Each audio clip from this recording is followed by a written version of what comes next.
আমাদের যে বর্তমান সেনাপ্রধান রয়েছেন তিনি শেখ হাসিনার হাতে তার নিয়োগ হতে পারে, কিন্তু শেখ হাসিনাকে তিনি সেভ এক্সিট দিতে পারেন। সেনাবাহিনীর আজকে আমরা দেখেছি 650 আওয়ামী লীগের বিভিন্ন নেতাদেরকে হয়তো তাদেরকে তিনি ক্যান্টনমেন্টে রেখেছিলেন। তার মানে এই নয় যে পরিবর্তনে তিনি আলাদা কোনো হস্তক্ষেপ দিয়েছেন। আমরা এটা বিশ্বাস করতে চাই না যে বাংলাদেশে কোনো সেনা শাসন আসবে। আমরা প্রত্যাশা করব যে বাংলাদেশে একটা গণতান্ত্রিক শাসন আসবে এবং এই গণতন্ত্রের হাত ধরেই আমরা বাংলাদেশকে বহুদূর নিয়ে যাব। আমরা দেখেছি যে ইতিমধ্যে ভিপি নুরুল হক নূর তিনি বিভিন্ন ধরনের কথাবার্তা বলা শুরু করেছেন। এটাকে আমি মনে করি যে বাস্তবতা হচ্ছে তিনি জাস্ট নিজেকে জাহির করার জন্য এগুলো বলছেন। তিনি আলটিমেটাম দিচ্ছেন।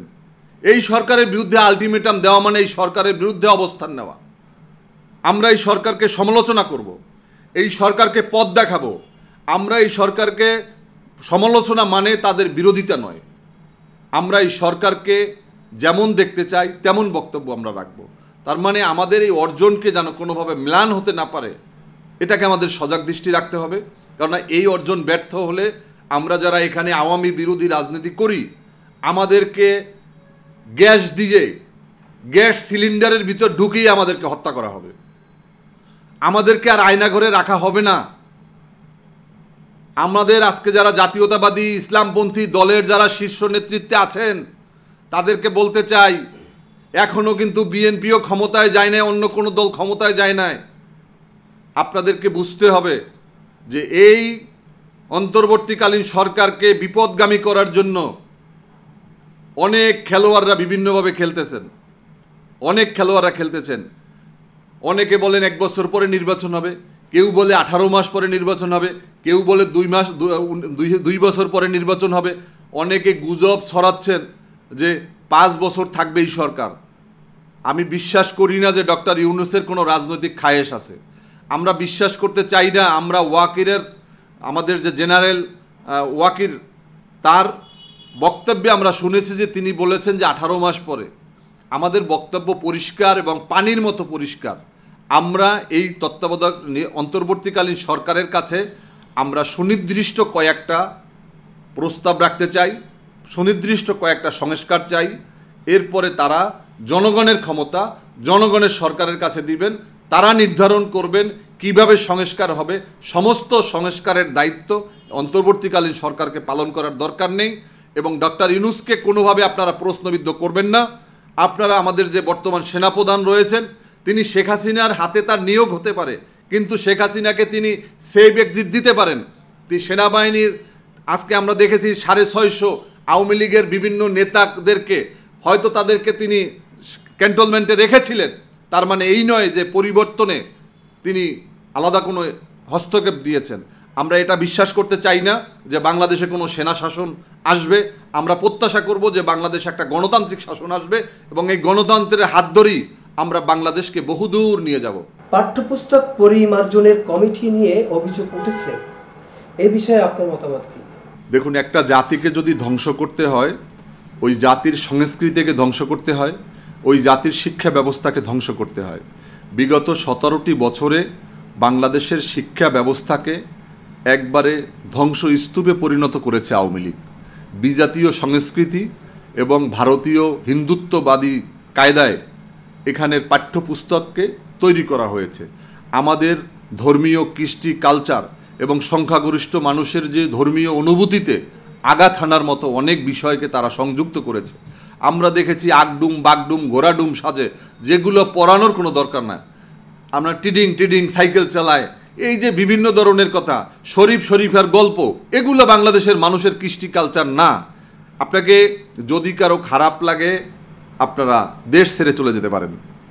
যদি কারো ইসলামী সেন্টিমেন্টকে খারাপ লাগে, বাংলাদেশ থেকে অনেক দেশ আছে, আপনারা চলে যেতে পারেন। আমি কাউকে দেশ ছাড়তে বলছি না।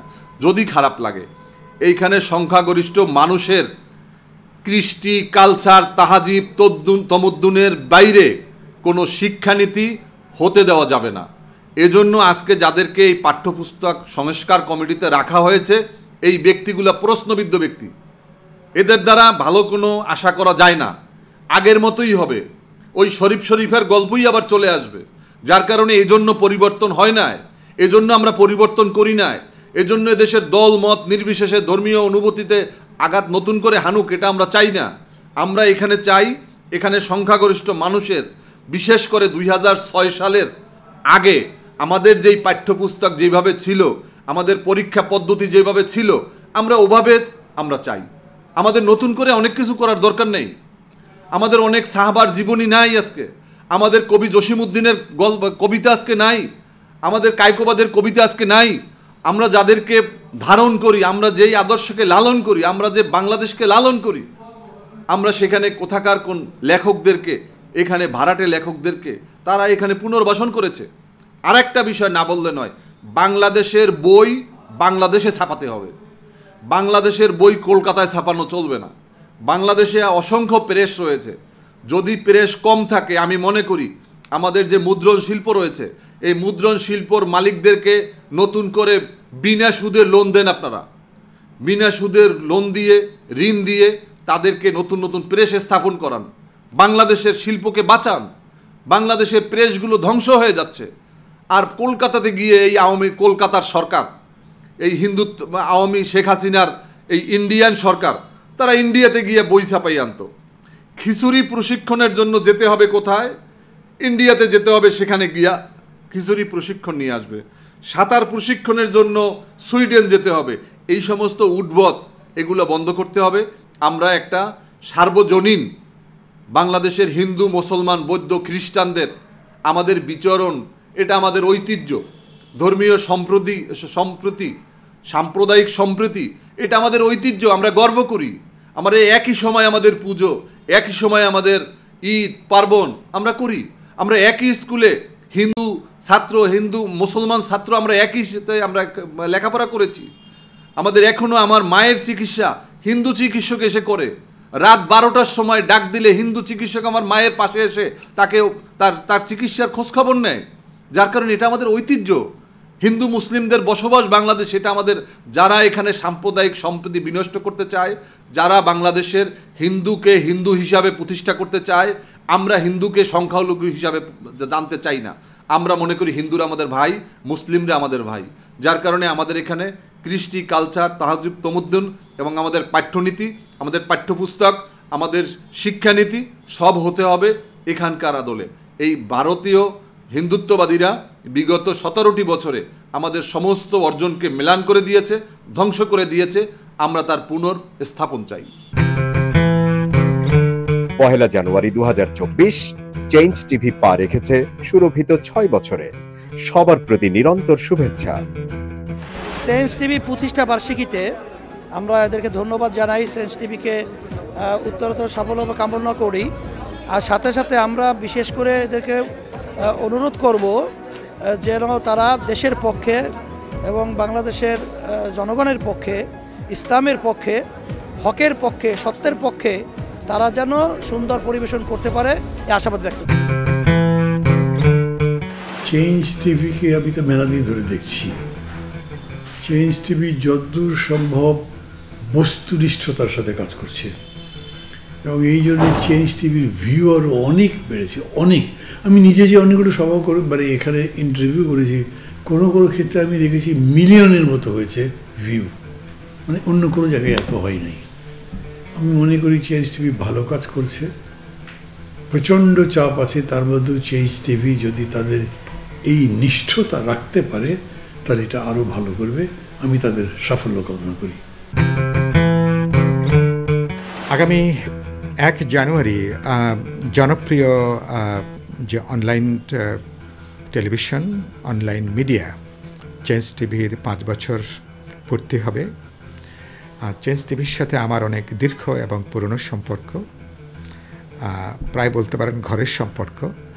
আমি এই 5 বছর পূর্তি উপলক্ষে আমি চেঞ্জ টিভিকে আমার ব্যক্তিগত পক্ষ থেকে, বিপ্লবী ওয়ার্কার্স পার্টির পক্ষ থেকে আমি আন্তরিক শুভেচ্ছা এবং আমি অভিনন্দন জানাই। আমাদের এখানে গণমাধ্যমকে বলা হয় 4th স্টেট। একসময় ধরুন বিচার ব্যবস্থার প্রতি মানুষের একটা শেষ ভরসার জায়গা ছিল। সেই বিচার ব্যবস্থা যখন এখন বিরোধী দলের দমনের একটা প্রতিষ্ঠানে পর্যবসিত হয়েছে, এখন জনগণের পক্ষে বিরোধী দলের জন্য জনগণের শোষিত নিপীড়িত অংশের জন্য গণমাধ্যমই হচ্ছে এখনো পর্যন্ত শেষ ভরসা। আমাদের এখানে ঐতিহাসিকভাবে গণমাধ্যম বরাবরই জনগণের গণতান্ত্রিক আকাঙ্ক্ষার পক্ষে ছিল।